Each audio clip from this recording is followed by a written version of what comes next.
समस्तंकु नमस्कार। आजी मु अपस्मार रोग विषय कहिबाकु जाउछि। आजी अपस्मार सहित बंचिबा बहुत परिचालनायोग्य सठिक चिकित्सा एवं अनुसरण सहित एहाकु मने रखिबार सबुठारु गुरुत्वपूर्ण आपणंकर अपस्मार प्रतिरोधी सध डाक्तरंक निर्देश अनुसारे नियमित भाबरे नियंतु। जदिओ आपणंकर अनेक मास धरी अपस्मार होई नाही, बिना परामर्शरे सधकु बंद करंतु नाही किंबा परिवर्तन करंतु नाही, एहा पुणी थरे आक्रमण करि पारे। जदि आपण कौनसी पार्श्व प्रतिक्रिया अनुभव करंती, जेपरिकी निद्रा किंबा जदि आपण डोज नेई नाहंती, दयाकरी शीघ्र आपणंक डाक्तरंक सह कथा हुअन्तु। नियमित सध अनुसरण एवं एक सुस्थ दिनचर्या सहित अधिकांश रोगी एक साधारण सक्रिय जीवन जापन करि पारिबे।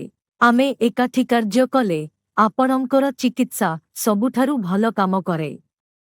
आपणंकु धन्यवाद।